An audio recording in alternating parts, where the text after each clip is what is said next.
Controversa, polêmica, violenta e extremamente criticada. Grand Theft Auto é uma das franquias de videogames mais famosas do multiverso, e eu acho que disso ninguém duvida. Quem olha para o fenômeno que GTA é hoje, talvez não se lembre que o começo de tudo foi bem mais humilde, e que o jogo que colocou o Grand Theft Auto no caminho do sucesso foi o GTA 3 de 2001. Só que até chegar nele, muita água rolou por debaixo dessa ponte, que a história da origem da franquia GTA é o que a gente vai descobrir juntos e vai ser agora, só vem! E aí, topzeiros, tudo bem com vocês? Eu espero que sim, eu sou o Ed e sejam bem-vindos a mais um vídeo. Se você caiu por aqui de um carro de polícia com 6 estrelas, você caiu no Aperta Start, onde videogame é uma das melhores coisas da vida, então tamo junto e vambora! Desde 2013 o mundo não cansa de jogar GTA V, e talvez esse seja o jogo mais lucrativo da história dos videogames. Os números são impressionantes, a franquia no total já passou das 200 milhões de cópias vendidas, e em 2020 GTA V faturou nada menos que $1 bilhão. Se o jogo de quase uma década de idade continua faturando horrores, é melhor você escolher uma cadeira bem confortável porque GTA 6 não deve chegar tão cedo. Então, se não dá pra olhar para o futuro de Grand Theft Auto, bora olhar para o passado para entender como foi que tudo isso começou.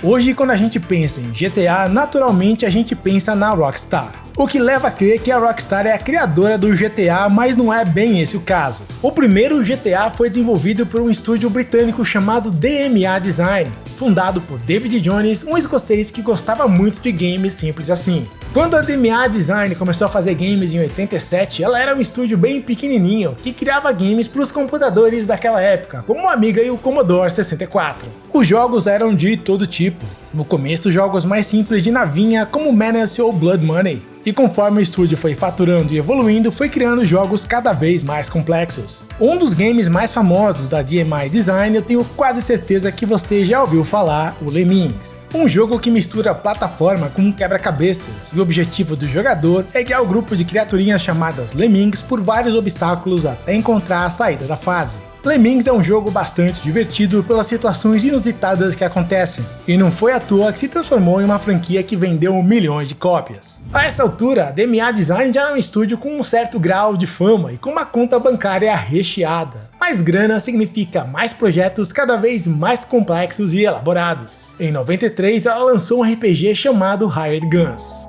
Foi a primeira vez que a DMA Design criou um mundo inteiro, um mundo futurístico daqueles que a sociedade normal já foi pro saco. O jogo oferece a perspectiva de 4 personagens diferentes ao mesmo tempo, com um mundo gigante para ser explorado, com muita coisa para fazer, com ambientes bastante diferentes e tudo isso em uma engine 3D em tempo real. Hired Guns teve recepção mediana, porque sendo bem sincero, pro meu gosto é um jogo bastante tedioso. Mas apesar do tédio, esse foi o projeto mais complexo da DMA Design até aquele momento. Talvez até de forma não intencional, a DMA Design estava no caminho do que a gente conhece hoje como jogo de mundo aberto, daqueles que o jogador tem um certo grau de liberdade para tomar decisões e vagar por aí.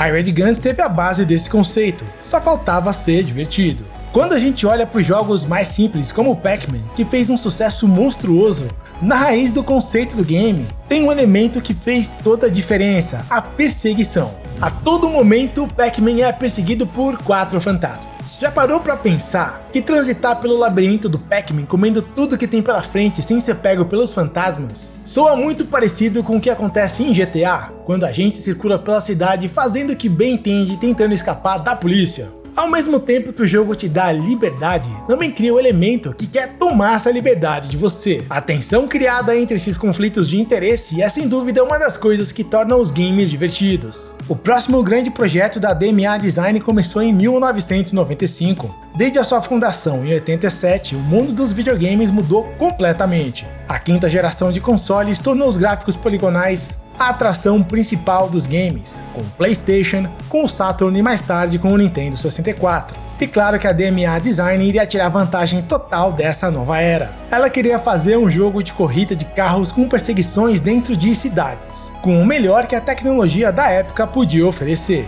E esse game se chamaria Racing Chase. E esse game que você tá vendo na tela agora é o Keystone Capers da Activision, que saiu por Atari 2600 em 83. É um jogo onde um policial persegue um ladrão pelos corredores de um shopping, e tem que capturá-lo antes que ele consiga fugir. Racing Chase era para ser como uma versão de Keystone Capers com veículos em um mundo poligonal. A visão por cima do cenário, mais a perspectiva de câmera criava um visual diferente, e a movimentação dava uma sensação de profundidade e dimensão nos cenários, que era muito interessante ao nosso olhar. No entanto, jogos de carro são divertidos pela adrenalina, pela velocidade. Afinal, qual é a graça de dirigir um carro de mentirinha em velocidade moderada? A graça é sentar o pé no acelerador sem medo de ser feliz.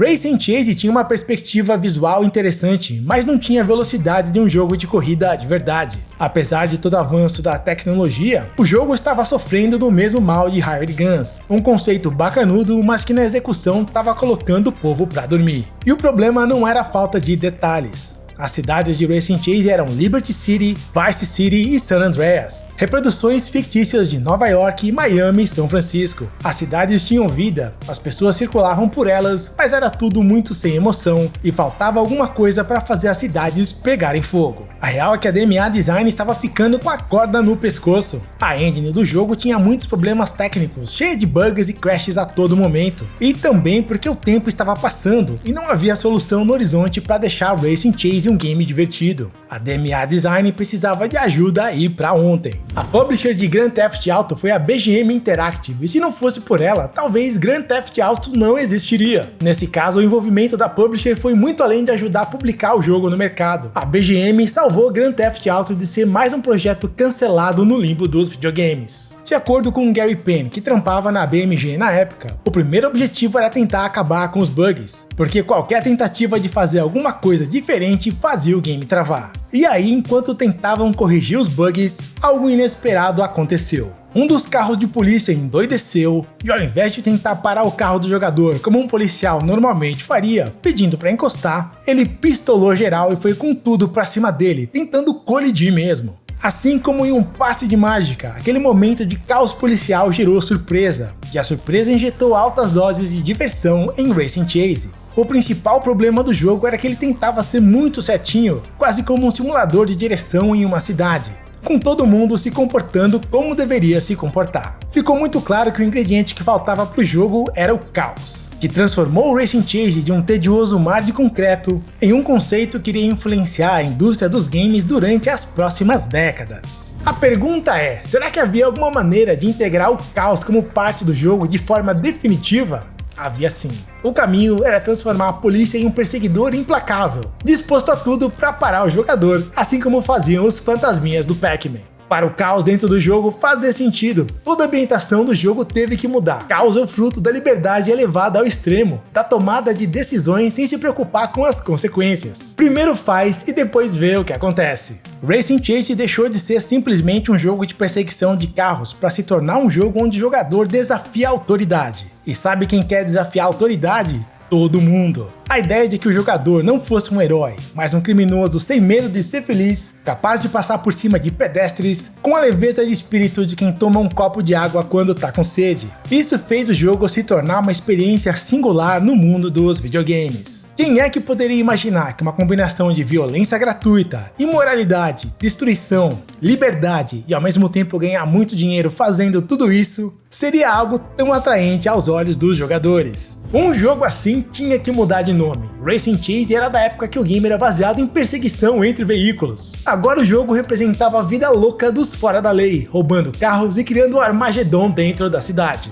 Grand Theft Auto nos Estados Unidos é o nome dado ao crime de tomar o carro de alguém contra a sua vontade, e foi o nome perfeito para esse jogo. Em GTA, o jogador vai passar por fases diferentes, divididas entre Liberty City, Vice City e San Andreas. O objetivo é acumular um certo número de pontos e passar para a próxima fase. Os pontos são acumulados de várias formas diferentes, todas envolvendo atividades criminosas, carnificina, destruição, e tudo fica ao gosto do freguês. Cada um tem a liberdade de fazer o que quiser. O jeito mais fácil de conseguir pontos é realizando atividades escusas para o sindicato do crime local, completando missões e ganhando recompensas para fazer upgrades nas suas armas e equipamentos de proteção. GTA chegou para realizar o sonho reprimido de todo jogador ser um meliante, desafiando a polícia, criando situações absurdas e ficando rico com tudo isso. Divertido, sem dúvida. Mas como vender um jogo assim? Você consegue imaginar um filho pedindo GTA para os pais? E depois os pais perguntando ao filho sobre o que é esse jogo. É sobre um encanador bigodudo consumindo cogumelos para tentar salvar uma namorada de um réptil gigante? E aí o filho vem e diz não, é sobre um bandido que atropela pedestres inocentes, explode carros de polícia e trabalha para o sindicato do crime. É muito legal, compra pra mim. Por mais divertido que fosse, essa narrativa não ia vender games. Pelo menos não para os pais. A DMA Design decidiu então investir em uma estratégia de imprensa para preparar o terreno para a chegada de um game tão controverso. Ela contratou o Max Clifford, mestre em criar fake news para jornais de fofoca, para criar uma campanha para o GTA. Se você imaginou que a ideia era colocar panos quentes e tentar vender o GTA como pura ficção inofensiva, você está completamente equivocado. Max Clifford foi na direção totalmente oposta, e estrategicamente ele plantou artigos e notícias em jornais, com o propósito de gerar o maior barulho possível e chamar a atenção até de políticos, com a mensagem que GTA era capaz de corromper a juventude. O jogo é violento e não tem como disfarçar. Mas se adiantar ao escândalo, exagerando no quanto transgressor e sombrio o jogo realmente era, funcionou.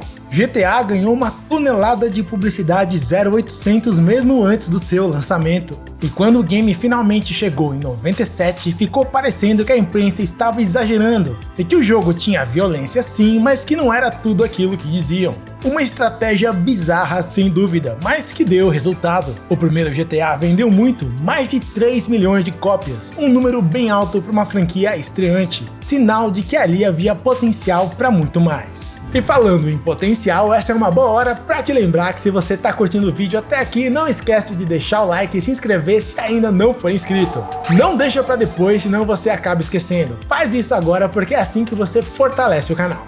A recepção do GTA foi boa, com quase todo mundo achando o jogo super divertido, mas devendo um pouco no aspecto visual. A IGN chegou a dizer que GTA parecia um jogo ultrapassado logo no seu lançamento, se comparado ao Super Mario 64. E eu não tenho como discordar muito disso, realmente visualmente o primeiro GTA não é nada de espetacular. Mas o game vai muito além do seu visual. A experiência de jogo que ele oferece ao jogador é algo único. No momento que a gente saía dirigindo por aí um carro roubado, ouvindo músicas de uma estação de rádio, a gente sabia que GTA tinha alguma coisa muito diferente dentro dele. Era muito fácil o jogador esquecer do tempo e da vida, explorando as ruas de um mundo que parecia ser aberto, ou pelo menos aberto o suficiente para dar aquela sensação de liberdade. GTA tem uma das características comuns aos jogos que as pessoas não cansam de jogar. Ele era um jogo super imersivo. A DMA Design e a BGM tinham encontrado a galinha dos ovos de ouro no fim do arco-íris, só não sabiam disso ainda. Como curiosidade, mesmo com a campanha de marketing do Max Clifford, o jogo foi duramente criticado pela violência extrema em vários países. E no Brasil, o jogo foi banido sumariamente. GTA por aqui era só nas barraquinhas. Logo depois que GTA saiu e foi comprovadamente um sucesso, a DMA Design foi vendida algumas vezes, até que foi parar nas mãos da gigante Take-Two Interactive. E mais tarde a DMA Design acabou mudando de nome para se chamar Rockstar North.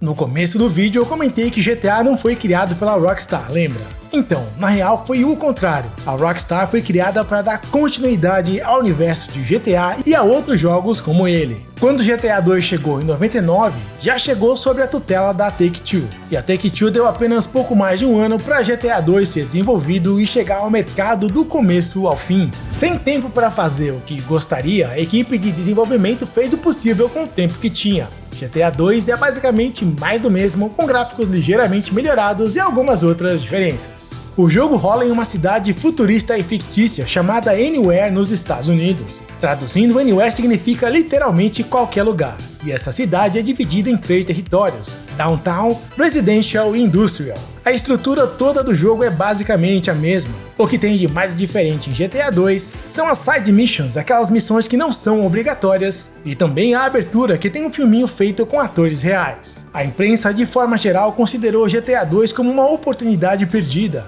e não foi lá muito amigável com as notas. GTA 2 não foi um fracasso de vendas, mas também passou longe de ser um sucesso, e de maneira geral desagradou mais ou menos a todo mundo. David Jones, o fundador da DMA Design e criador do GTA, ficou tão pistola com a situação que pediu demissão. O criador do GTA abandonou o GTA, alegando que as condições supercorporativas da Take-Two não combinavam com seu estilo de trabalho, e foi seguir o seu caminho como desenvolvedor em outro lugar. Sem o criador original, com um tropicão pelo meio do caminho, a franquia GTA precisava de literalmente uma nova direção. O caminho era abraçar o universo poligonal com todas as forças, e afinal a concorrência já estava fazendo isso, mesmo no primeiro PlayStation. Driver de 99, por exemplo, é um jogo todo em 3D e ele não tem uma proposta muito diferente da do GTA. O que quer que a Rockstar fizesse, 3D total era o caminho, e teria que ser muito melhor que o Driver ou qualquer outro concorrente para não deixar outra chance de grandeza escapar. Dia 22 de outubro de 2001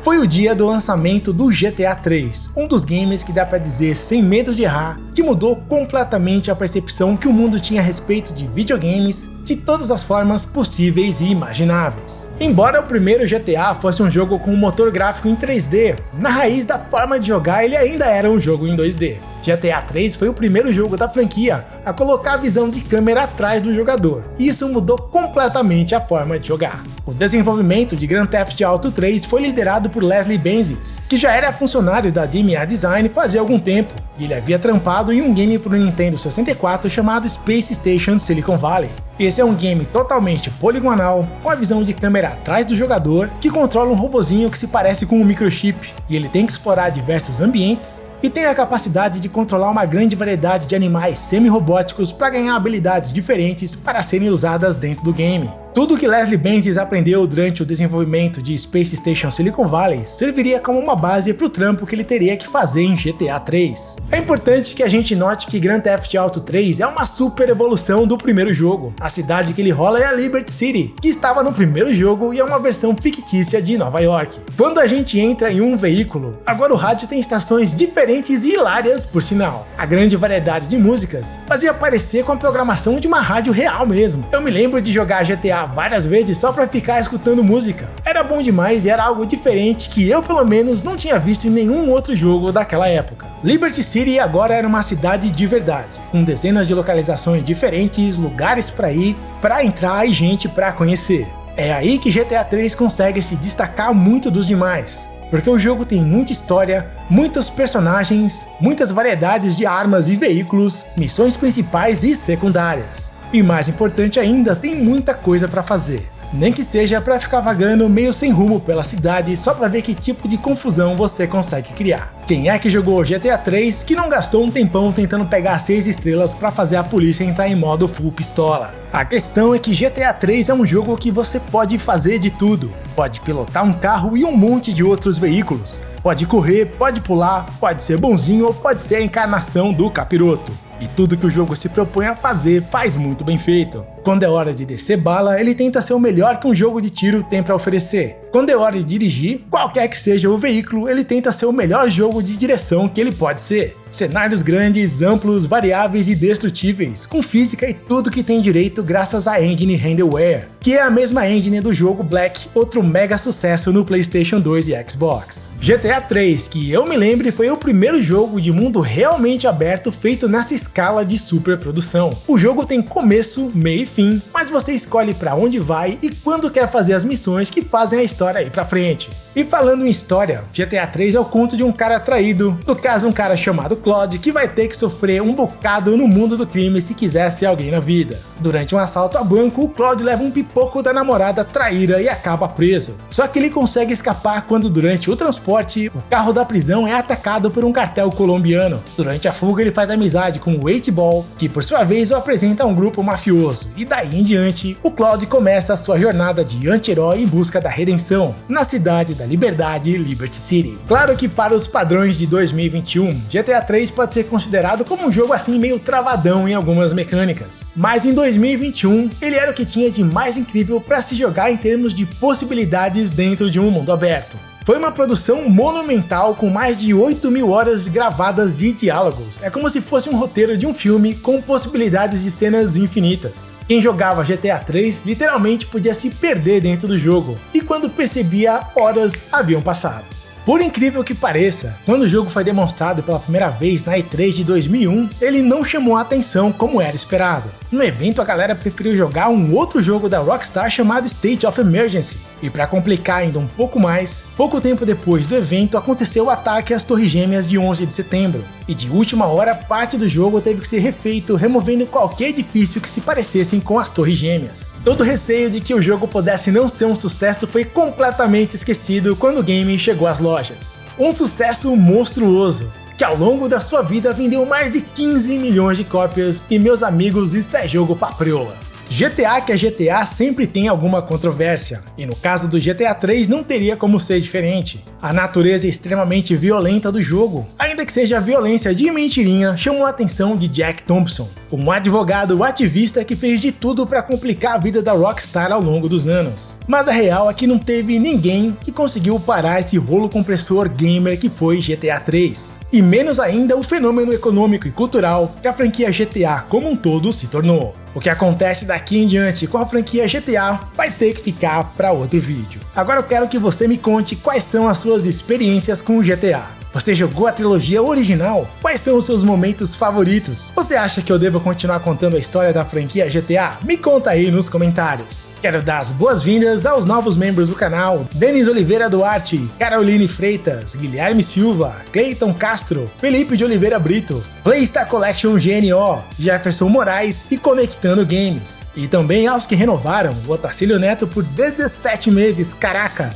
Shin Nightmare por 6 meses, Edom Monteiro por 15 meses, Mário Katayama por 3 meses, Paulo Eduardo Moreira por 16 meses, Gilberto Porto por 1 mês, o Entregador G por 7 meses e Deyenes, que fez o upgrade para Top Zero Gold. Muito obrigado pela força que vocês dão, sempre ajuda demais. Espero que você tenha gostado do vídeo, e se por acaso você tem um amigo que gosta desse assunto, compartilhe o vídeo com ele que você ajuda o canal a alcançar mais pessoas. Valeu pela presença como sempre, e jamais se esqueça que videogame é uma das melhores coisas da vida. Paz!